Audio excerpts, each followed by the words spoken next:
یہ ہیں جناب ڈاکٹر عظیم الدین زاہد لکھوی۔ بظاہری طور پہ بڑے ٹوٹے ہوئے ہوں گے، دل روتا ہوگا، جرم بھی نہیں کیا ہوگا، سزا بھی پائی ہوگی، کبھی 2 نمبر کام کیا بھی نہیں ہوگا، سزا پھر بھی پائی ہوگی، کبھی کسی کو جیل میں دھکیلا نہیں ہوگا سیاسی مخالف کو، لیکن سزا بھی پائی ہوگی، کسی کو زخموں کے نشان کبھی دیے نہیں ہوں گے، کبھی کسی کو مارا نہیں ہوگا، لیکن اپنے چہرے پہ اپنی آنکھ پہ زخموں کے نشان بھی ہوں گے، کبھی کسی کو گریبان سے نہیں پکڑا ہوگا ڈاکٹر صاحب نے، لیکن ان کا گریبان پکڑا بھی گیا ہوگا، کبھی کسی کے اوپر تشدد نہیں کیا ہوگا، کسی سیاسی اپوننٹ کے اوپر بھی، لیکن ڈاکٹر صاحب کے اوپر تشدد کیا بھی گیا ہوگا۔ ڈاکٹر عظیم الدین زاہد لکھوی کون ہے؟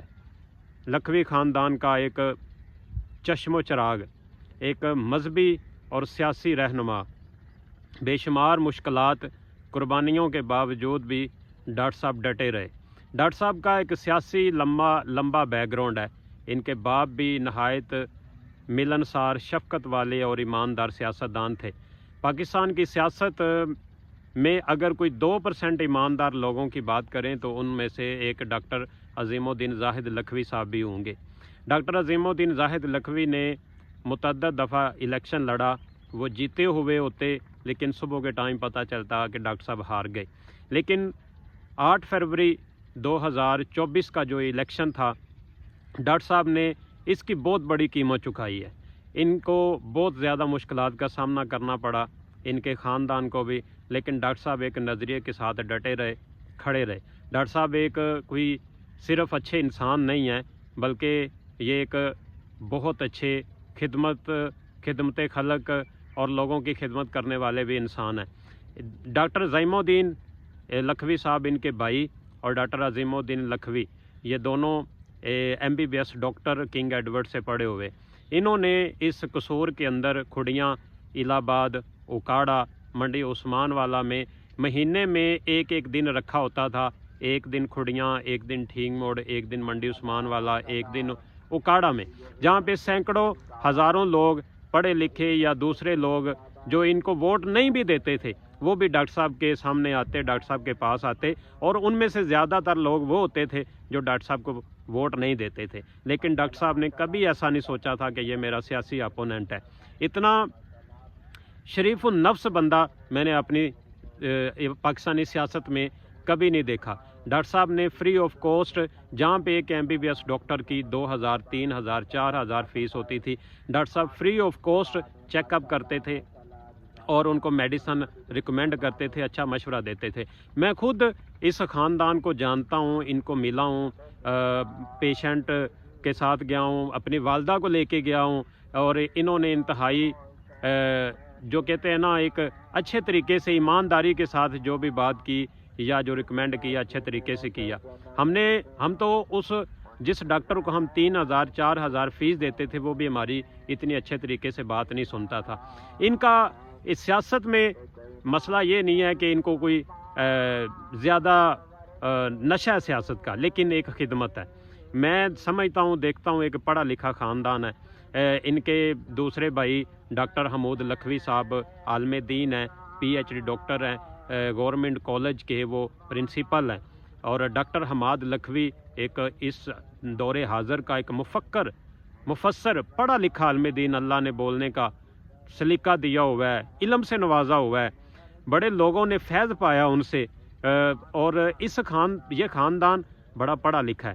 مثلا اس خاندان نے اسلام کے لیے اور اس پاکستان کے لیے بے شمار قربانیاں دی ہیں، اپنے قلم سے بھی، اپنے ہاتھ سے بھی، اپنی زبان سے بھی۔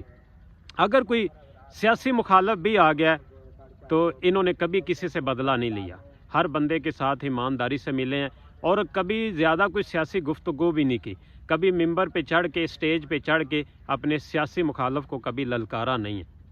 آخرکار ہوا کیا کہ ڈاکٹر صاحب اس بار جو ہے وہ الیکشن جیت گئے، اور الیکشن جیتنے کے بعد ان کی سیٹ چھیننے کی بہت زیادہ کوشش کی گئی، لوگوں کو مارا گیا، ووٹ چوری کیے گئے، لیکن ڈاکٹر صاحب نے کہا کہ اس بار اگر ہمیں خون بھی دینا پڑا، اب ہم قربانی دینے سے دریغ نہیں آئیں گے۔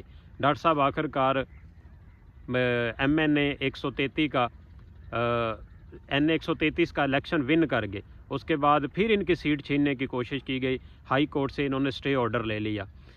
میں ایک چیز سمجھتا ہوں، ہماری سیاست کیا بن گئی ہے، کیا نظریہ بن گیا ہے کہ ہم اپنے سیاسی مخالف کو اس قدر بھی برداشت نہیں کرتے۔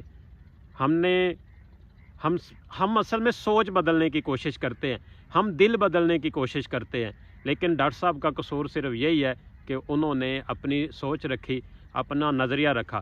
میں مانتا ہوں کہ شاید ڈاکٹر صاحب اتنے مضبوط نہیں تھے، اور ہم بھی یہ سوچتے تھے کہ ڈاکٹر صاحب جو ہیں، جو PTI کے امیدوار تھے، پیالے پہ انہوں نے الیکشن لڑا آزاد امیدوار کے حیثیت سے، ہم بھی سوچتے تھے ڈاکٹر صاحب سٹے نہیں کریں گے اس پرفتن اور پرکٹھن دور میں، لیکن ڈاکٹر صاحب نے ثابت کر کے دکھایا کہ اب وہ نظریے کے ساتھ کھڑے ہیں، کھڑے رہیں گے۔ دل ان کا بڑا روتا ہوگا، ان کے چہروں پہ زخموں کے نشان ہوں گے، بزرگ ہو گئے ہیں، ان کے اوپر کیا نہیں بیتا ہوگا، 7-8 دن وہ غائب رہے، مین حراست میں نہیں بلکہ غائب رہے، جسے کہتے ہیں نامعلوم مقام پر رہے، کوئی عطا پتہ نہیں تھا، ان کے چہروں کے اوپر زخموں کے نشان تھے۔ ڈاکٹر صاحب میرے خیال میں شاید پہلے وہ سٹے نہ کرتے، لیکن انہوں نے سٹے کیا، اب وہ مضبوط ہو گئے۔ انہوں نے اب یہی سوچنا ہے کہ اب پیچھے کیا رہ گیا، میرے ساتھ تو سب کچھ ہو چکا ہے۔ اب ڈاکٹر صاحب کے زخم تو بظاہر ہی ان کے دل میں رہیں گے کہ انہوں نے ایسا کوئی قصور نہیں کیا۔ ان کا کوئی بھائی بھی، اپنا کوئی عزیز بھی اگر ان کے پاس کوئی 2 نمبر یا کوئی ایسی سفارش لے کے آتا تھا، ڈاکٹر صاحب کبھی اس کو ڈیفینڈ نہیں کرتے تھے۔ آج تک ڈاکٹر صاحب کے یا ان کے خاندان کے اوپر کوئی ایسا ایلیگیشن نہیں ہے جس میں انہوں نے قانون کو توڑا ہو یا اللیگل کوئی کام کیا ہو۔ تو اس حلقے کی عوام میرے خیال میں مزید ڈاکٹر صاحب کے سامنے یا ساتھ کھڑی ہو جائے گی، اور میری پوری پبلک سے، اور میں اس حلقے میں نہیں ہوں، میری اپیل ہے کہ ڈاکٹر صاحب کو سپورٹ دیں، سہارا بنیں، حوصلہ افزائی کریں۔ میرے خیال میں ڈاکٹر صاحب کو اب اس چیز کی ضرورت ہے، اور وہ ایک کانسٹنٹ بن کر کھڑے ہوں گے، اور ان کا دل بھی جو ہے وہ جو ٹوٹا ہے ان کا دل بھی ٹھیک ہو جائے گا۔ جب لوگوں کا پیار، محبت، شفقت ملتی ہے نا، تو وہ بھی ٹھیک ہو جاتا ہے۔ جیلوں میں وہ ضروری نہیں ہے کہ جس نے جرم کیا وہی جاتا ہے۔ یوسف نبی کو بھی جیلوں میں لایا جاتا ہے۔ یوسف نبی نے چوری نہیں کی تھی، لیکن اس کو بھی جیل میں پھینکا گیا۔ اللہ کے نبی کو بھی شیب ابی طالب میں بند کیا گیا۔ تو یہ ضروری نہیں ہے کہ آپ جرم کریں تو آپ کو سزا ملتی ہے، کبھی کبھی جرم نہ کرنا بھی وہ بھی آپ کے لیے سزا بن جاتا ہے۔ شکریہ۔